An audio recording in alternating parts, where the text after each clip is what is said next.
नमस्कार प्यारे बच्चों।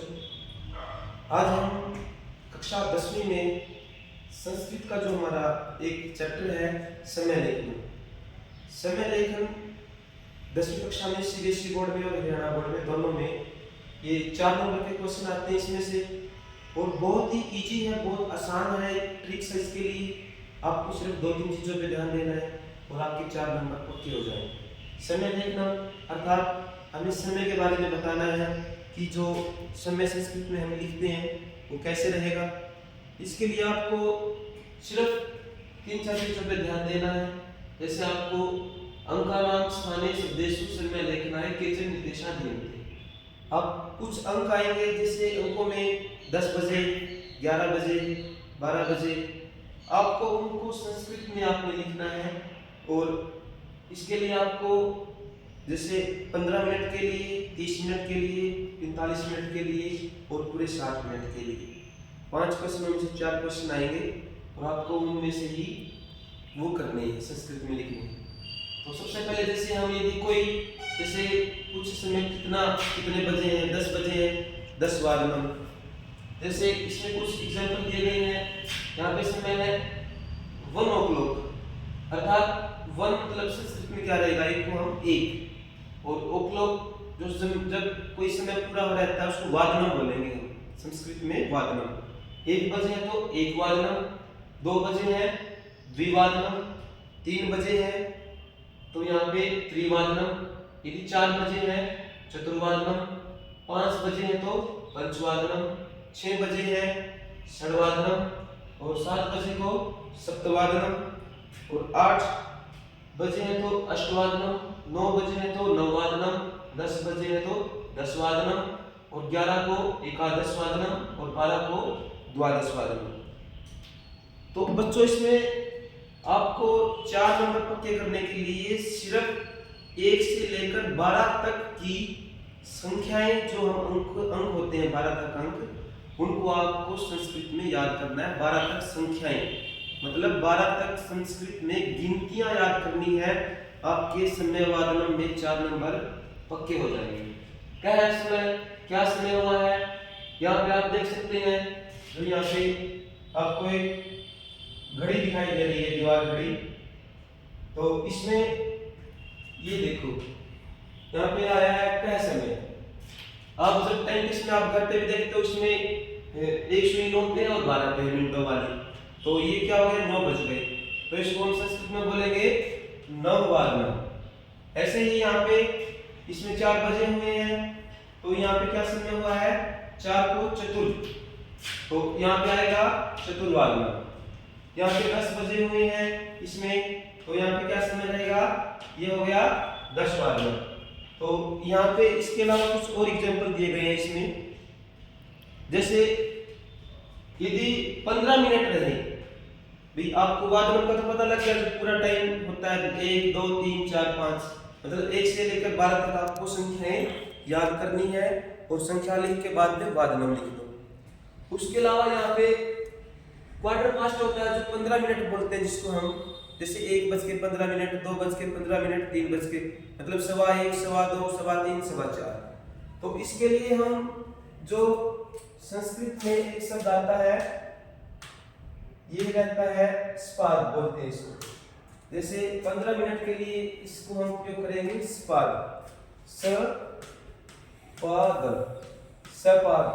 15 मिनट यदि रहती है तो आप जो संख्या है उसके साथ ये जोड़ दो। जैसे 1:15 हुए हैं तो इसको बोलेंगे सपाद 1 वादनम, 1:15। 2:15 हो गई सपाद द्विवादनम, 3:15 हो गई तो सपाद त्रिवादनम, 4:15 को बोलेंगे हम सपाद चतुर्वादनम, 5:15 को सपाद पंचवादनम, 6:15 को बोलेंगे हम सपाद षडवादनम, 7:15 को बोलेंगे हम सपाद सप्तवादनम। ऐसे ही सपाद अष्टवादनम, सपाद नववादनम, सपाद दसवादनम, सपाद एकादशवादनम, और 12:15 को बोलेंगे हम सपाद द्वादशवादनम।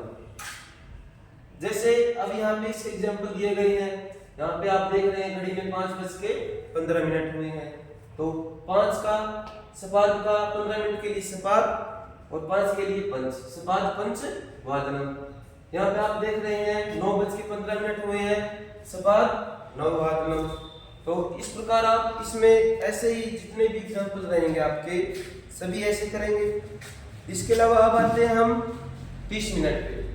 15 मिनट के बाद आती है 30 मिनट।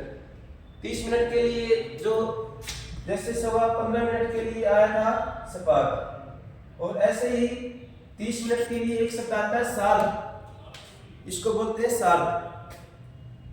जो 30 के लिए जैसे 30 मिनट है जो, इसके लिए संस्कृत में एक शब्द आता है सार्ध, जिसको 30 मिनट है जैसे उसको हम बोलेंगे सार्ध। वही 1 से 12 तक संख्या रहेंगी। उसके साथ आप जैसे 1:30 हुई है सार्ध एक वादनम, 2:30 हुई है तो उसको बोलेंगे सार्ध द्विवादनम, 3:30 को सार्ध त्रिवादनम, ऐसे ही 4:30 को सार्ध चतुर्वादनम, 5:30 को सार्ध पंचवादनम, ऐसे ही क्रमशः सार्ध षड्वादनम, सार्ध सप्तवादनम, सार्ध अष्टवादनम, सार्ध नववादनम, सार्ध दशवादनम, सार्ध एकादशवादनम, सार्ध द्वादशवादनम। तो इस प्रकार 12:30 तक आप सार्ध लगाओ और संख्या लिखो आगे 12 तक की, तो ये हो जाएगा।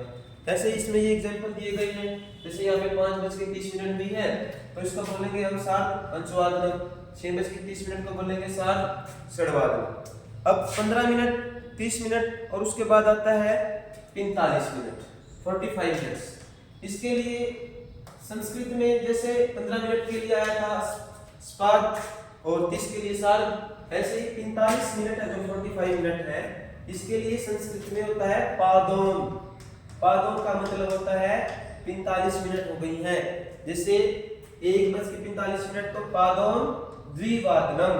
जैसे हम हिंदी में 1:45 को बोलेंगे 1:45 बज गए, तो जो नेक्स्ट टाइम होने वाला है उसको हम संख्या को लिखेंगे आगे। यदि यहाँ पे 1:45 को पादोन 1 वादनम करोगे तो वो 1:45 हो जाएगा। ध्यान रखना है यहाँ पे आपको। अब 45 मिनट के बाद क्या होगा टाइम नेक्स्ट, 2 बजने वाले हैं, 15 मिनट कम, तो पादोन द्विवादनम, 2:45 हो गए तो 3 बजने वाले हैं, तो पादोन त्रिवादनम, 3:45 को पादोन चतुर्वादनम, 4:45 को पादोन पंचवादनम, ऐसे ही 5:45 को पादोन षड्वादनम और 6:45 को पादोन सप्तवादनम, पादोन अष्टवादनम, पादोन नववादनम और 9:45 को पादोन दशवादनम, पादोन एकादशवादनम, पादोन द्वादशवादनम और 12:45 को वापस वहीं पे आ जाएंगे हम पादोन एक वादनम। तो इस प्रकार ये इसके एग्जांपल भी दिए गए हैं आगे यहाँ पे कुछ ऐसे, जैसे अभी यहाँ पे ये 5:45 तो इसको बोलेंगे पादोन षड्वादनम, और यहाँ पे 7:45 हो गए तो पादोन अष्टवादनम। ऐसे ही जैसे हम प्रातः जो एएम होता है उसको हम प्रातः प्रयोग करेंगे। जैसे प्रातः स्पार्ध षड्वादने सूर्य उदयति, प्रातः 6:15 बजे सूर्य उदय होता है, यहाँ पे 6:15 हुए हैं, यहाँ पे 10 बज गए हैं। पिता प्रातः 10 वादने कार्यालय गच्छति, पिता प्रातः 10 बजे कार्यालय जाता है। ऐसे ही सायं इवनिंग के लिए पीएम के लिए सायं सबका प्रयोग, और रात्रि के लिए रात्रो। ये इस प्रकार आप व्यवहार में भी संस्कृत शब्दों को प्रयोग समय के लिए कर सकते हैं। कुछ जो आपके पेपर में जो एग्जाम में आते हैं क्वेश्चन ऐसा आएंगे कि जैसे प्रातः 7:30 हुए हैं, यहाँ पे खाली स्थान आएगा और वादने सभागारे आगमनम, तो आपको 7:30 का संस्कृत में लिखना है। जो ये अंक है इनको शब्दों में संस्कृत में लिखना है। तो यहाँ पे वादने पहले दिया गया है, तो आप 7:30 को क्या बोलेंगे, सार्ध सप्त, तो यहाँ पे लिखेंगे सार्ध सप्त। ऐसे ही जैसे यहाँ पे आएगा सार्ध सप्त वादने, यहाँ पे समय 8 बजा है, 8 बज गए हैं, स्वयं अष्टवादने कविता पाठ है, तो यहाँ पे आएगा अष्टवादने, वादने पहले ही आया हुआ है, और 9:15 को यहाँ पे आएगा नव वादने, रात्र 9:15 पे रात्र 9 स्पाद आएगा, स्पाद मतलब 15 मिनट हुए, स्पाद 9 वादने प्रीति भोजनम। तो इस प्रकार आपके एग्जाम्पल पेपर में ऐसे ही आने हैं और आपको सिर्फ एक को संस्कृत में शब्दों में लिखना है। 7:30 हो गए तो सार्ध सप्तवादने, और 8:45 हो गए तो पादोन 9 वादने, और 10:15 तो स्वाद 10 वादने। ऐसे ही यहाँ पे 11 बज गए तो एकादश वादने। तो बच्चों संस्कृत के लिए आपको इसके अलावा और कोई क्वेश्चन नहीं आएगा कि कुछ बच्चों के क्वेश्चन रहते हैं कि मिनट आए सर, जैसे 5 मिनट हो गई, 10 मिनट हो गई। उसके लिए आपको यदि 1 से 60 तक संख्या आती है, उसको मिनट के लिए एक शब्द आता है संस्कृत में, उसका ध्यान रखना है निमेषः। तो मिनट को हम बोलेंगे निमेषः। जैसे 5 मिनट हो गई है, 8:05, पंच निमेषाधिक अष्टवादनम, 6 मिनट हो गई, षड निमेषाधिक अष्टवादनम। तो मिनट के लिए शब्द निमेषा, लेकिन ये वाले नहीं आएंगे। सिर्फ हमारे जो क्वेश्चन आएंगे इस तरीके के क्वेश्चन आने हैं। 4 क्वेश्चन करने हैं 5 में से। एक आएगा हमारा मिनट के लिए, इसके लिए 15 मिनट के लिए, एक 30 मिनट के लिए, एक 45 मिनट के लिए, और एक पूरा टाइम रहेगा। तो आपको इस प्रकार से इन क्वेश्चनों को करना है। और समय हमारा 4 नंबर का रहता है ये क्वेश्चन। इसके लिए आप ये जो बताया गया तरीका 12 तक संख्याएं अच्छे से याद हो, और 15 मिनट के लिए स्पाद, 30 मिनट के लिए साल, 45 मिनट के लिए पादोन, और पूरा टाइम रहता है 8 बजे 9 बजे तो उसको वादन बोलेंगे। ये ध्यान रखना। Okay, thank you.